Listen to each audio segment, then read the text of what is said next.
देश भर के शिक्षा मंत्रियों के साथ बैठक बुलाई। माननीय केंद्रीय रक्षा मंत्री श्री राजनाथ सिंह जी इस बैठक की अध्यक्षता कर रहे थे। केंद्रीय शिक्षा मंत्री, कुछ और केंद्रीय मंत्री, साथ-साथ कई राज्यों के मुख्यमंत्री, उप मुख्यमंत्री और कई राज्यों के शिक्षा मंत्री, शिक्षा अधिकारियों के साथ में, बोर्ड के अध्यक्षों के साथ में इस मीटिंग में उपस्थित थे। केंद्र सरकार और मुद्दा जाहिर है कि कोरोना के इस संकट में हम 12वीं के बच्चों का भविष्य अब कैसे तय करें, इसी सवाल पर डिस्कशन था। केंद्र सरकार की ओर से 2 प्रस्ताव राज्यों के सामने रखे गए थे। ये तो सब केंद्र के लोग भी और राज्यों के लोग भी मान रहे थे कि बहुत अभूतपूर्व संकट है और इस संकट में बच्चों की परीक्षा लेना कोई आसान काम नहीं है। तो केंद्र सरकार के 2 प्रस्ताव थे। उसमें एक प्रस्ताव था कि हम 12वीं क्लास के जो बच्चे हैं उनकी परीक्षा लें, पहले के तरीके से लें, लेकिन कुछ चुने हुए सब्जेक्ट्स की ही परीक्षा लें। जैसे लगभग 200 सब्जेक्ट्स हैं, उन 200 सब्जेक्ट्स में से केवल 20 मेजर सब्जेक्ट्स की परीक्षा लें और उनके बेस पर ही हर एक बच्चे के बाकी सब्जेक्ट्स के मार्क्स दें। ये एक प्रस्ताव था पहले। तो इस तरह से 19-20 सब्जेक्ट्स की परीक्षा लेके और 19-20 सब्जेक्ट्स में आए हुए नंबर्स के आधार पर, मार्क्स के आधार पर बाकी सब सब्जेक्ट्स को इवेलुएट उसी के आधार पर करें, ऐसा एक प्रस्ताव है। इसमें एग्जामिनेशन सेंटर्स वगैरह वगैरह सब वैसे ही चलेगा जैसे पहले चलता था। दूसरा उनका प्रस्ताव था कि परीक्षा लें, लेकिन उसका पैटर्न थोड़ा बदलें। स्कूल में ही परीक्षा हो, ऑब्जेक्टिव टाइप के क्वेश्चंस की परीक्षा हो, 3 घंटे की जगह 1.5 घंटे की परीक्षा हो और उसकी बच्चों की जो कॉपी चेक करने का काम है वो भी स्कूल में ही हो।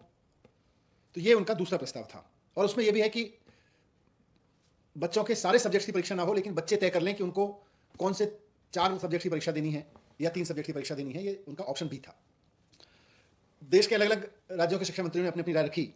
पूरे देश में इस वक्त करीब 1.5 करोड़ बच्चे हैं जो 12वीं क्लास में पढ़ रहे हैं।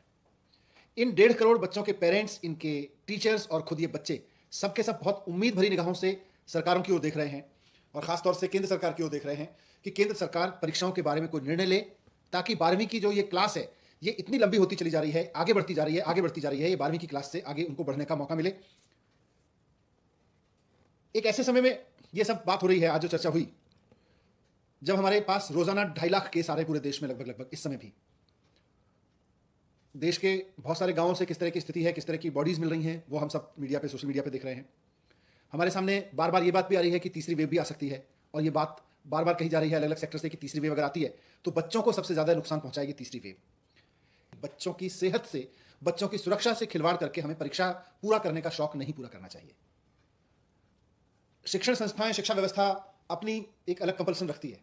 शिक्षा व्यवस्था कहती है कि परीक्षा होनी चाहिए, बोर्ड कहता है, बोर्ड की परंपराएं कहती हैं कि परीक्षाएं होनी चाहिए। शिक्षा की जो हमारे अभी तक की प्रैक्टिस रही है और शिक्षा की जो अभी तक हमारी समझ रही है वो कहती है कि पहले पढ़ाओ, फिर बच्चे की परीक्षा लो, उसके बाद में बच्चे को पास या फेल करो। लेकिन ये सब आइडियल वर्ल्ड की दुनिया है।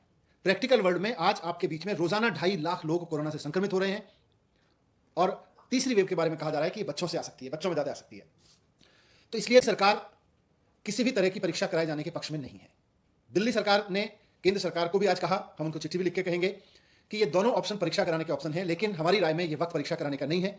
ये वक्त है कि हम बच्चों को, जिस तरह से हमने 10वीं में किया है, 2-3 साल या 1 साल की अलग अलग परीक्षाएं जो अभी तक ली गई हैं, हिस्टोरिकल रेफरेंसेस के आधार पर बच्चे का मूल्यांकन करें और उसको 12वीं की परीक्षा में हम उत्तीर्ण करें, उसको पास करके आगे भेजें। अगर कोई बच्चा कहता है कि मुझे हिस्टोरिकल रेफरेंस के आधार पर पास नहीं होता है, तो जैसा हमने 10वीं में उसको ऑप्शन दिया है कि समय आने पर फिर हम उसकी परीक्षा कराएंगे और उसके मार्क्स को अपग्रेड कर देंगे। अगर कोई बच्चा कहता है कि मेरे नंबर कम आए हैं हिस्टोरिकल रेफरेंस से के आधार पर, मेरे नंबर तो ज्यादा आते हैं, अगर मैं परीक्षा देता मुझे परीक्षा देने का अवसर दिया जाए, तो सही समय आने पर उसको परीक्षा देके, परीक्षा का अवसर देके उसके मार्क्स अपग्रेड किए जा सकते हैं। लेकिन 12वीं क्लास का ये कंटिन्यूअस चलना उसके लिए भी खत्म हो, ऐसा हमने प्रस्ताव दिया है।